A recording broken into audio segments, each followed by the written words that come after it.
So as you guys know, Florida summers are nothing to mess with. We are super deep in the middle of summer and it is hot. There's no breeze. It's just a steamy mess out here in the middays. And I wanted to show you guys, I've been testing this cool product lately. They sent it to me. Full disclosure, I didn't pay for this, but this is something that I wanted to show you guys just because I thought it was pretty cool. It's a sunshade, but it's not the typical sunshade. For those Floridians that know sunshades, usually we use those round things that you have to fold up. It's a mess. Well, this thing is like a square umbrella that fits in your cup holder. It's pretty cool. I'll show you how it comes down. There's not many of these you can do with one hand, but this one you can. So you just unclip it and it folds down like an umbrella. Look at that. And then you can put it in its case, or in my situation, I just stick it in this little cubby right here. And that's it. And then when you're ready to use it again, you can just pull it back out and then stretch it out. Really easy. Just like an umbrella. And again, it just fits right in the cup holder. So a pretty cool product, and it works. I've been testing it for a couple of weeks now. I didn't want to show it until I had a little more familiarity with it, but it seems to be pretty resilient. It's decent quality. It's pretty nice. So check it out. I'm going to put a link in the description for where you can get one if you want one of your own. Again, this was sent to me. I didn't buy it, but I do think it is pretty cool, so I figured I'd mention it. Not bad.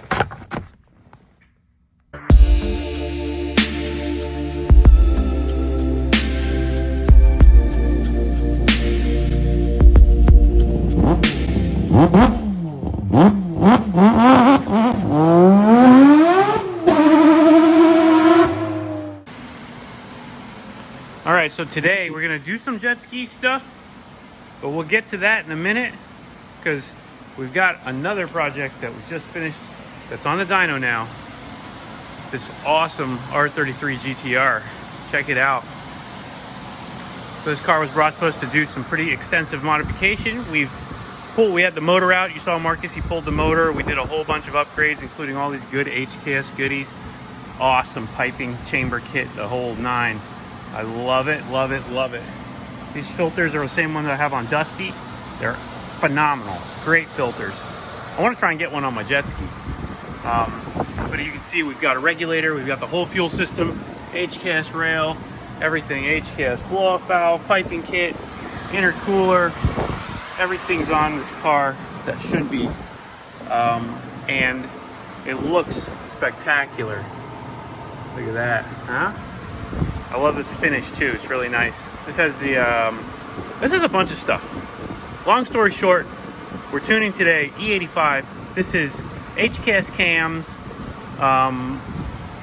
upgraded clutch, the basics, best way to put it. Running a HALTECH, and we're going to be switching over to E85 after we do a pump gas tune. So we'll go ahead and get started. I love these cars.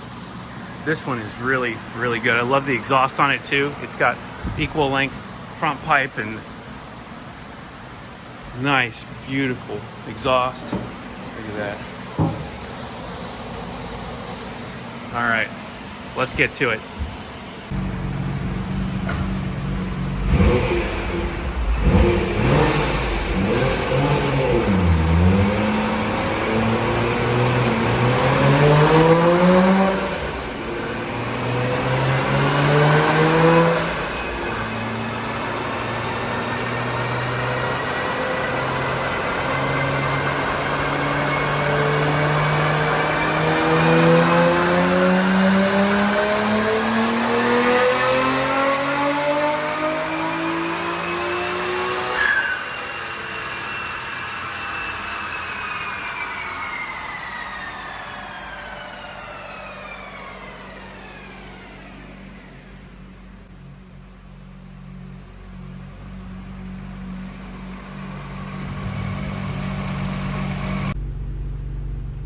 That was 14 PSI. We're just at 390, almost 390 to the wheel.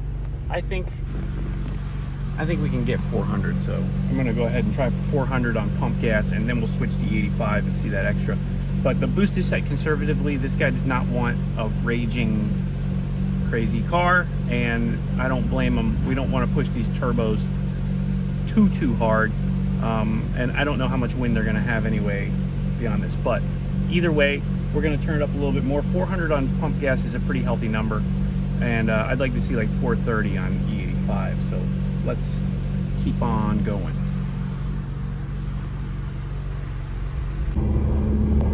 Still got to do an alignment, a little off here, but come along for a ride with me on a dyno pull. How about that, huh? Let's go for it. We got the logger going. We'll see what she does here. Bring her up to test speed. Here we go.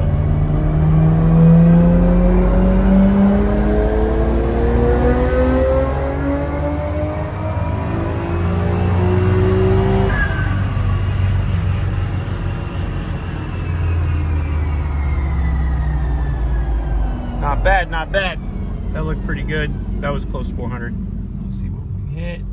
And 394. So we're right there at 400. I know if I rev it out a little further, you can see the peak went right past the 400 line there. So it definitely will go over 400, but I'm not gonna stress this thing too hard. There's no reason to. We know what it's doing already, and I'm not chasing a number. So close enough. We'll try put some E85 in it and see how she does. The air-fuel ratio was perfect on that pull. I'm really happy with that. There's trouble. Here is trouble. Oh man, you look official here. Yeah, this is my my a-hole outfit. Yeah, you're yelling at guys today? Yeah, I show up and I tell them the job is right. If it's not right, they got to fix it. If they don't fix it, they can go F themselves. Fired. Exactly. Gone. Yes. Yeah, it's nice. That's a good feeling. Yes, it is. It's a good feeling for you to have that power. Yes. Yeah. Wow, look, Beverly Hills Polo Club. Yeah. Holy moly, you've been hanging out with Shaw? You know, it rubs off. Jeez. You know, I Crazy. I want that money that Shaw hangs out with. Is that okay? So you, Does that make sense? yeah, you're rich by proxy. Yes. That's thank good. You. Thank you. I'm rich by my surroundings. All right, well, What you got here? we got a beautiful R33 Skyline that we are testing out. We're about to put E85 in it and see what she's got.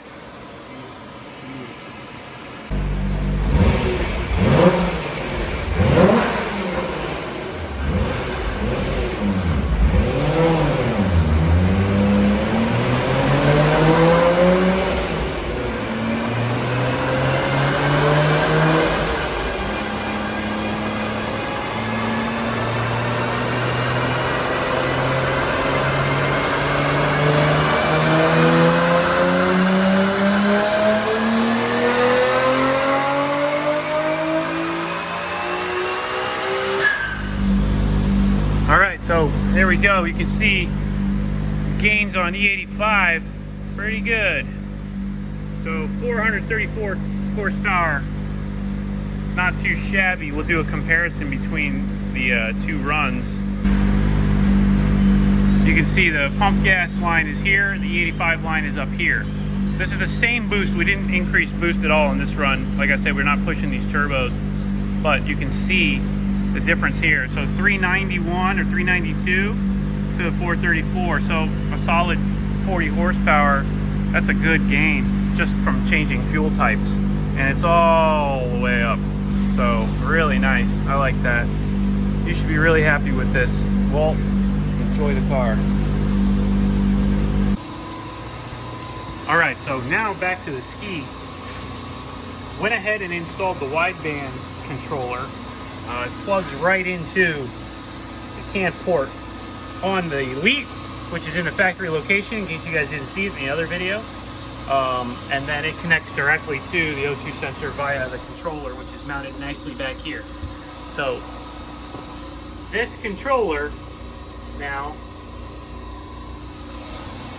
is made for the HALTECH, and it's going to allow us to use wideband control for fueling and monitoring stuff, which is very important when you start to mod these things out. So we'll go ahead and fire up the laptop and configure it so that we can communicate with the Elite now.